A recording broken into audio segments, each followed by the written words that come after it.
Hello, and welcome to the CDO Magazine interview series. I'm Adita Karkera, Chief Data Officer for Deloitte's Government and Public Services. And today I have the pleasure of talking with Carin Quiroga, Chief Data Officer for Immigration and Customs Enforcement. Carin, welcome. Thank you so much, Adita. I'm so excited to be here. Well, Corinna, we're really excited to have you on the episode today, and there's so much to talk about. But before we dig deep into some of your current initiatives, it would be lovely if you could share with the audience a little bit about your background.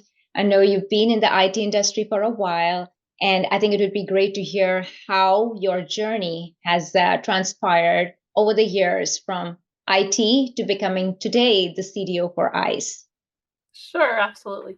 In the beginning, I didn't think I would be into the IT field. I was actually going to school to be a dolphin trainer. But it just happened that this is the path that took me, and I went and started out in the IT field as, one of my first jobs. And I was watching a printer, and then I started, building computers. Then I got into networking and running cables, and then building systems. And it kind of all led to where I am today, it's really exciting, but it's also cool to look back and see where my journey and everything that I've done so far has brought me to here I am today. So within the federal government, I spent around, I think, 11 years at CBP, and then I've been over here at ICE. Started out as a branch chief under a software delivery division, and I was there for 1 year, and then I became CDO, and I've been the chief data officer of ICE for 2 years now. Well, what a journey. And by the way, I love your background, and I'm sure we'll get into it soon here, but I can't wait to talk more about the data empowerment program that your background talks about. But so you were appointed as the CDO a couple of years ago, Corinne. And so tell us a little bit about where the role of the CDO is situated within ICE today. And I ask you that because as I talk to other CDOs in federal government, I always get a different answer. The situation of where the CDO is located within an organization always changes. So I'm curious, how is that for you? And if you could also elaborate just a little bit about what your role and responsibilities are today. When ICE first appointed a CDO, it was a couple years ago, prior to me becoming the CDO, and that was outside of the OCIO office, but it was still in the M&A role, and it was tied to privacy and FOIA. And then the decision was made around 2 years ago to move it within the Chief Information Office. So I reside under the Chief Information Officer, and I heard the same thing like you. It's some people say it should be in CIO, some people says it should be outside. And I've done, like, when I first became CDO, I did a lot of research trying to understand that as well in the role. And like even though I am in the OCIO office, which I think is a great place because data and technology go so much hand in hand, I also do know that my role and responsibility is also to the business. And so I really try to kind of walk that line, but then also like be as a person who can facilitate the two and bring them together. And so I think it's a really great place, an exciting place to be. And so far that's where I've been, and like just focusing on the excitement around data and getting people excited has been kind of like what I've been doing so far. I can just sense that excitement and that passion in your voice, Corinne, on wanting to do everything around data at the organization. But so 2 years into your role as CDO at ICE, and having talked to you before and during a prep session, I know you've accomplished a lot in the 2 years that you've been in this role. You recently also published your data strategy. So if you don't mind, maybe you could talk a little bit about your journey with the data strategy, how you started off with it, what your process looked like, and how are things going today?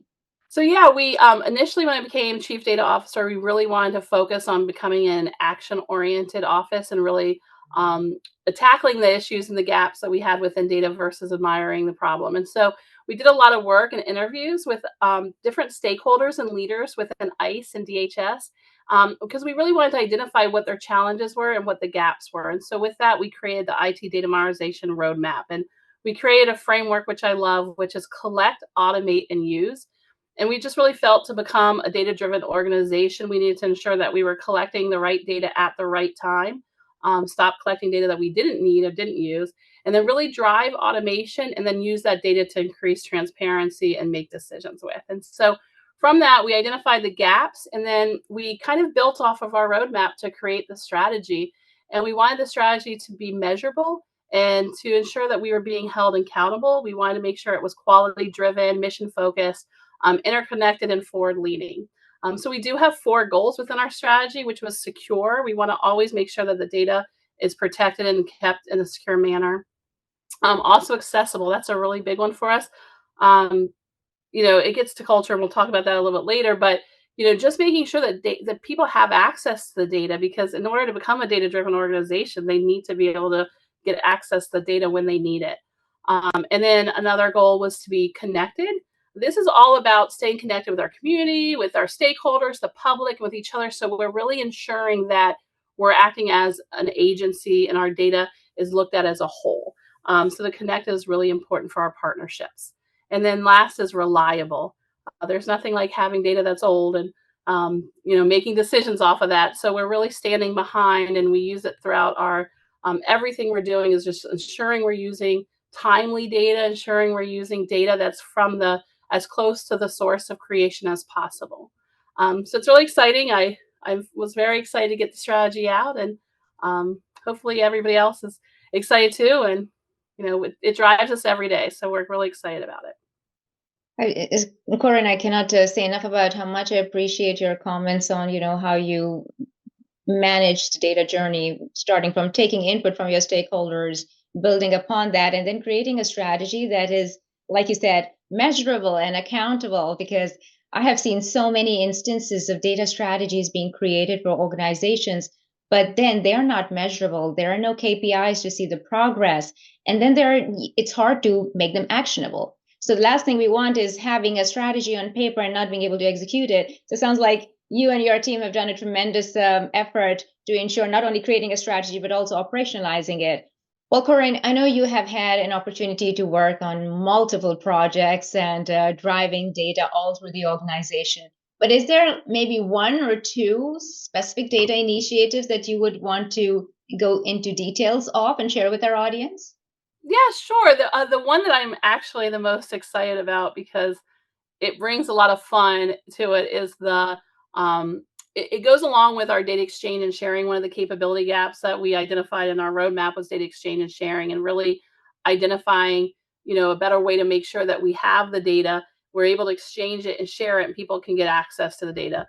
So we looked at all the parts to kind of accomplish that, and one of the areas is our data catalog. We wanted to ensure we had a data catalog, but I didn't want to just have a data catalog. So we created something called the Data Bodega, and it's fun to say. And again, back to bringing attention and excitement to data. It's a place for people to go, and we're still building it, and we're working on it. We're in the phase 2 of the phase 3. But we're really trying to create a place, a centralized location where everybody can go to know how to get the data, where to get the data from. It can create the APIs that they can connect if they're technical, or even possibly download the data so they can do their own analytics. And we put a lot of thought into it. So it has the data dictionaries. And so our goal is to be like one centralized place. And it's not a data warehouse. We're not collecting all the data, but we're just letting people know where they can go to find the data and how to get access to the data. So I'm so excited about it. We're creating crazy colors, just like my data empowerment program, opposite side of the spectrum of the rainbow, but we're still, coming up with fun names, and it's really exciting and fun to be able to accomplish that. So hopefully it'll be grand, and like we'll get that out and complete it within the next probably about 6 months to a year, where it's really getting going. So we're excited.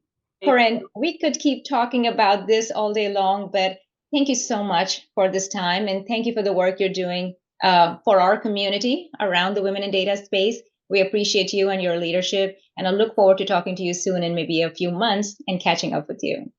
Absolutely. Thank you so much for having me. And I'm so excited. And it was a pleasure to talk to you today.